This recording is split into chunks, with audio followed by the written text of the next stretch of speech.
بەڵێ خۆشەویستان لەگەڵ بڕگە و بابەتەکان و لەگەڵ ئێوە بەردەوامە بین. بابەتێکی دیکە گفتوگۆی کە میوانەکەمان لێرە ئامادەیە کێڵگەی بەخێوکردنی پەلەوەر و مرۆشک لە هەرمی کوردستاندا یەکێکە لەو بابەتانی کە بۆ ئێمە گرنگێکی تایبەتی هەیە. هاوکات لەگەڵ ئەودا ئێستا باس لەوەکرێت کە ڕوبەڕووی گرفت بۆتەوە لە نەگەرم گرفتانە بۆ منە بە شێوازێکی بەردەوام چارەسەر نەکرێت ڕەنگە مەترسی ئەوە هەبێت کە پاشەکشەی زۆر لەم کەرتەدا بکرێت. ئەوەیەکێکە لە کەرتەکانیش کە گرنگی تایبەتی خۆی هەیە ئێمە خۆمان لەناو خۆدا بەروبوومی خۆمان هەڵدەدەین بەکاربێنین و یەکێک لە هەدەفەکانی حکوومەتیش ئەوەیە کە وا بکات بەروبوومی ناوخۆ زیاد بکات، بەڵام کاتی گرفتێک دێتە پێشەوانێ پێویستە کاتەم گرفتە چارەسەر بکرێت یاخود بە تەواوەتی پۆینتی گرفتەکە دیاری بکرێت بۆی لە دواتردا هاوکار چارەسەرەکانی بە ئاسانتر بێ بەدەستەوە. جەمال حسێن والی بەڕێوبەری سامانی ئاژەڵ لە سلێمانی لێرە میوانە بێ لە ستۆدیۆ لەگەڵمانە بێ قساکەین سەبارەت بە ئەم کەرتە با بزانین گرنگی و تایبەتمەندەکانی چین و گرفتانەی کە هاتوونەتە پێشەوە بۆی چین. بەڵام سەرەتا کورتەیەک لە هەواڵەکانی ناو خۆمان لایە ئاماژە بە کورتەکە دەین لە دواتردا مەژووری هەواڵی کورسات نیوز خۆیان گرنگی زیاتری پێدەن، بەڵام ئێمە لێرە بە کورتی بۆیەوە خوێن و دواتر چنە لای تەوەرەکەمان و لەگەڵ میوانەکەمان گفتوگۆکەین. بەهۆی بردومانی بەردەوامی سوپای تورکیا لە سنووری قەزای ئەمەدی تا ئێستا زیاتر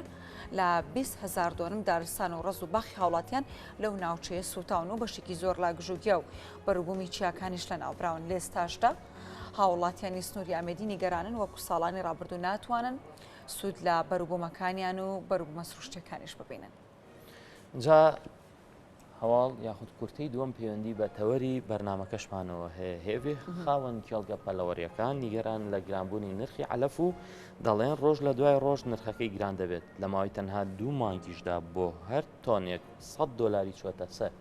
ئەمە بارگرانیە. داوا دەکەن چاودێری بخرێت سەر کارەکانی دروستکردنی علەف. بەڕێوەبەری کشتتوکاڵی سلێمانیش دەڵێت بەرزبوونەوەی نرخی علەف لە دەسەڵاتی ئەواندا نیە، چونکە لە هەموو جیهاندا پێکهاتەکانی گران بووە. کاتە کاک جەمال بەخێر بیت. ئەمە ئەو تەوەرە گرنگەیە کە ئەبێ ئێمە ئەمڕۆ گفتوگۆی لەسەر بکەین. زۆر بەخێر. زۆر سپاس خۆشحاڵم کە میوانداریتان کردین، خاصان قسە لەسەر کەرتێکی گرنگی وەکو سامانی ئاژەڵ بە تایبەتی در پەلەوەر. سپاسانەکەین. خێر بێخ. باز لە گرفت دەکرێتەوە ترێ بۆ نەگرفتێ لە کێڵگە پەلەوەریەکان لەم کەرتەیە گرفتەکان چین؟ بەڵێ بە شێوازی گشتی دۆخەکە خۆی چۆرە و دواترش باسی گرفتەکانەکەین. خۆتەزانی سامانی ئاژەڵ ئێستا ئەلحەمدولیلا لە دوای ئەوەی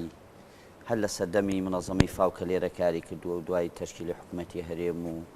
باشبوونی دۆخی ئابووری لە کوردستانە سامانی ئاژەڵ بە تایبەتی پەلەوەر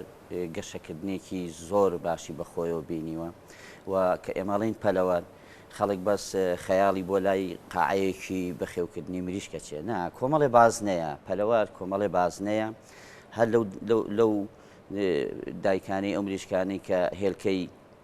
جوچکە هێلکەکەن هەر لەوەی لە هەڵهێنەرمان هەیە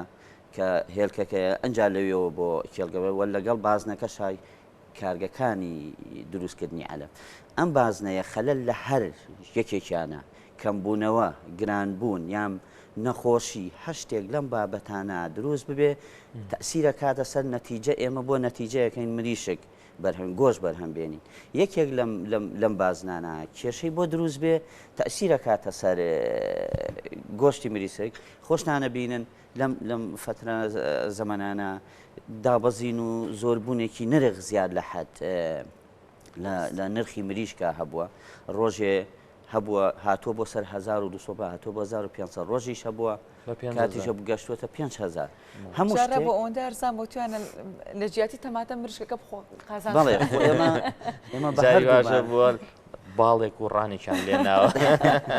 ئێمە بە هەردوو بارەکە خۆمان بە بەرپرسیارە زانی و خۆشحاڵیشین کە بتوانین خەڵک بتوانێت ئەو نە ئاوا بە ئاسانی بتوانێت گۆشتی مریشکی دەست بێ. گرفتەکان زۆرن بەڕاستی لە ئێستادا کە ئێوە تەبعاً بابەتەکە مەسەلەی علەف ڕاستە هەر علەف نییە بەڕاستی گرفتی چی عادی هەمومان بووکە چی گران بووە.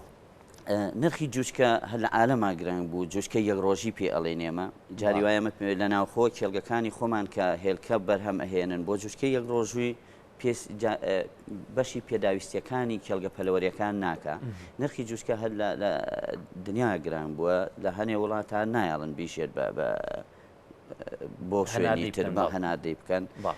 مەسلەی نرخی ئالیگەوە خۆتان نەزانن ئێمە بەداخەوە هەنێ مادە هەیە لە پێکاتەی ئالیکی ئەلەفا لە کوردستانە لە زۆر وڵات بەرهەم نایەنرێ وەکو سۆیا پرۆتین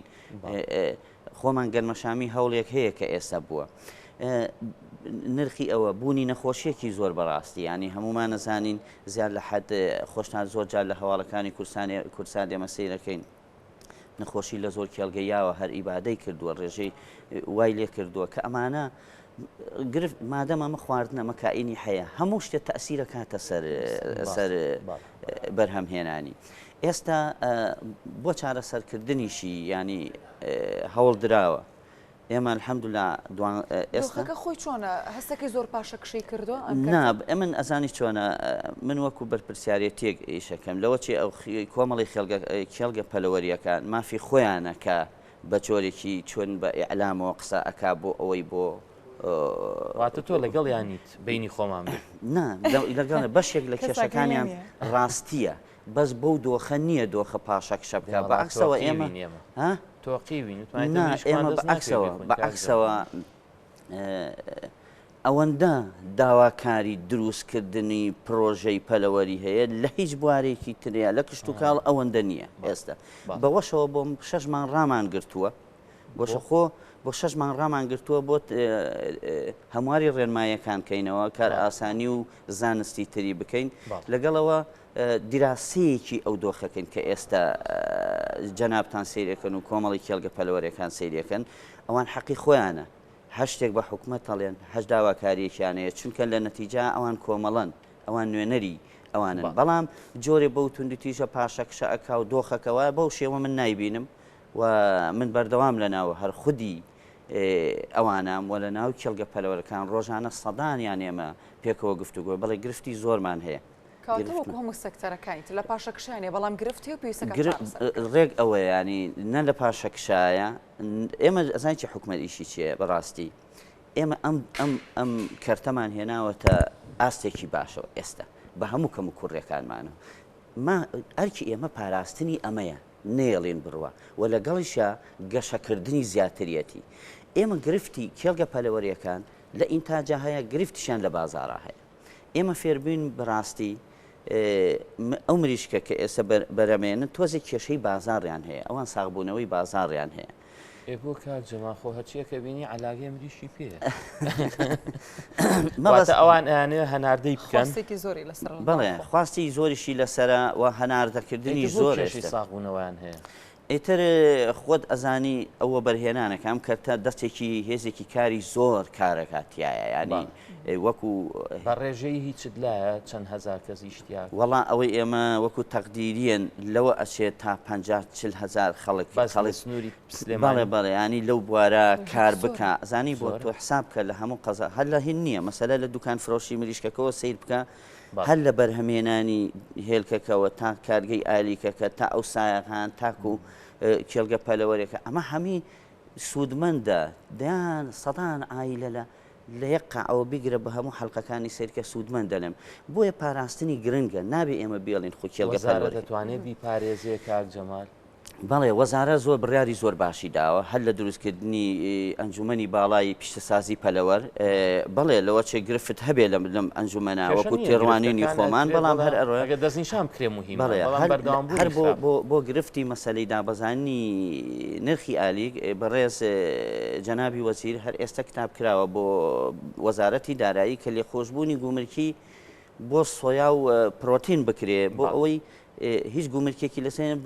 بە خاتری ئەوەی کە نرخی علەفدا بەزێ بۆ کارگەکانیش و بۆ خاوەن کێڵگەکان ئەمانە هەموو کارن بەڵام ئەم کارانە چونکە کەرتەکە گەورەیە کەرتەکە ئینتاجە و هەموو شتێکی تێکەوێ یەکسەر دەرناکەوێ ینی کاتی ئەوێ تاکو و نەتیجەکەی ئەدا بەدەستە باشە بەس لە بەرهەمی ناوخۆ کرد کوێ بەرهەمی ئێمە بەکارێنە کاتێ نێڕێتە دەرەوە ئێستا بەڵێ طبعا لەو ماوانەی پێشووە هەر کێڵگە پەلەوەریەکان چۆن ئێستا گرفتیان گرفتی بە بازارکردنەوە بۆ دۆزینەوەی ئەم گرفتی بە بازارکردنەوە وەزارەتی کشت و کاڵ جەنابی وەزیری کشت و کاڵ بەڵێ پێویستی بە بازار هەیە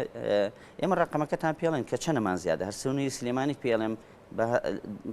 زیادی پێویستی خۆشمان هەیە ینی لە ئینتاجی گۆشتی مریشکە ئەینێرینە باش و هەنێ هەنگاوی زۆر باشنرا بۆ ساغبوونەوەیەوە ئەوە بوو سەردانکردنی بەغا و وەفدی بەغا و وەزارەتی وەزیری کشت و کاڵی عێراق هێنانی بۆ هەرێمی کوردستان و گەڕان بۆ پرۆژەکان بە چاوی خۆیانە بابەتێکیانێنگە بۆ بازارکردن کە ئەوان هەناردەی ئێمە هەناردەی ئەوێ بکەین ئەوە بوو بابەتی ستیکەر بارکۆت و ستیکەرمان بۆ بەرهەمی ناوخۆدانا لە هەردوو مەزەری لە سلێمانی بۆ باسەکەم تەمان ئێمە 12 مەزەرە هەیە لە هەرێمی کوردستان بەس من تایبەتم باسی سلێمانی دەکەم ئێمە دوو مەزەرەمان هەیە بۆ ئەوەی مریشکی بەستوی خۆمان بە بارکۆت و ستیکەری لۆگۆی تایبەتەوە کە جیا بکرێتەوە لە هەموو بەرهەمێکی قاچاق و ناتەندروست کە ئێمە لی بپردین ئەم ستیکەرە هاتە ئارایەوە و دەستی پێکردووە لە 21 پێنجەوە کەوتووەتە بواری جێبەجێکردنەوە ئەمە لەبەر چی کراوە لەبەر ساغبوونەوەی مریشکی بەرهەمی ناوخۆی خۆمان بۆ ئەوەی ئەویانەکە کە بزانن کوامەیە بەرهەمی هەرێمی کوردستان نەفی خۆمان کڕیاری عێراق هاتوون بەدەمیەوە بەڵێ هەر ئەمەیە ئەڕوات ئەگەر ئەمەی پێوە نەبێ بەڵێ ئەڕۆشتووە بەدەمێ بەڵام ئێمە دوو جۆر مریشکمان هەیە ینی ئێوە هەموو خۆتان ئەزانن سنووری سلێمانی ئێمە زیاتر حەزی لە مریشکی فرێشە ینی زیندوو ئەوەی کە پێی ئەڵێن زیندوو ئێمە نرخی مریشکی زیندوو زەحمەتە کۆنتترۆل کرێ لە چونکە پەیوەندی بە عەرز و تەڵەبەکەوە پەیوەندی بە خواستەوە هەیە پەیوەند جاری وا هەیە تۆ سعرێک دابنی وای لێ ناتوانێت بەو سیعرە بیفرۆشێ لەوە چێ خواخوای بێت تۆ بە کەمتر لی بکڕی چونکە مانەوەی مریشک وەکو هەر کائینێکی تر نییە مەصرفی ئەوێ ینی لە سەتا هەفتای تێچووی مریشک بریتە لە ئالیک لە علەف ئەنجا شتەکانی تر ئەمە بەشێکی مریشک کە ئێمە سنووری سلێمانی بەڕاستی حەزمان لە ئەمە هەر زانستیشە تێگەی ڕغبەی مستەهلک گرنگە لە ئینتاجە ئێمە حەزمان لە مریشکی زیندووە لە مقابلی شان مریشکی بەستومان هەیە کە باشترین بەڕێی ئێمە وەکو پسپۆر لەو بارە ئینسان ئێمە بێ بە وعیمان هەبێ بەڕاستی بگەڕێنەوە بۆ مریشکی بەستوی پرۆژەکانی خۆمان دەبێ مریشک وا لێ بکەین چونکە بازار جێگیرکردنی بازار بە مریشکی زیندوو ناتوانانی جێگیریکەی کاتیە ئەو شتانە هەموو بەستوەکە جێگیرە تقریبان بەڵێ چونکە بەستو تو ئەتوانی خەزنێکی بە پێی خواستی بازار ئەگەر سعر باز بێ بتوانانی بیخیتە بازارەوە بەس تۆ لە زیندوو ناتوانانی جێگیری وتوان 1250 و 5000 هیچیان ناتوانانی جێگیر بکەیت ینی ئەو یاریکردنە ئەوەیە جاری وهەیە زۆر لەسەر هاوڵاتی شەکەوێ هێوی تۆ حەزت لە کامیانە بەستویان زیندوو مریشکی فرەش ئەی خۆ کاگەوە من هەردووشیانە خۆم هەردووکیانە خۆ لە مریشکی بەستوی ناوخۆی خۆمان هین هەموو مەزەرەکانی هەرێمی کوردستان زۆر دڵنیایم لێ بە تایبەتی لە سنووری سلێمانی مەزەرەی پیرەمەگرون و ڕانیە مریشکێکی زۆر زانستیە لەژێر چاودێری ڤێتەنەری و سامانی ئاژەڵ لە ڕووی تەندروستیشۆ باشترە بیبەستێت لە دواتر بکرێت و ئەنجا تۆ ئەمە شتێکی زانستیە بەکاری بێنی بەڵام ئەمە حەزە ناڵێنەوە ڕغبەی مستەهلکە بڕگەکەمانەوە تاو بوو بەس حەزەکەی مەڕۆنی ڕۆ پێکۆ مریشکەکە ئێمە سپاسانەکەین هیوادارین زیاتر گرنگ بە بواری سامانی ئاژەڵ بەگشتی بە تایبەتی بواری پەلەوات چونکە ئەم کەرتە تاکە کەرتەل کە دەهینەکانی ترکەم ناکەمەوە بەڵام کەوتوتە سەر پێی خۆی ئەتوانین ئینتاجی باشمان هەبێ بۆ هەرێمی کوردستان و دڵخۆشکەریشە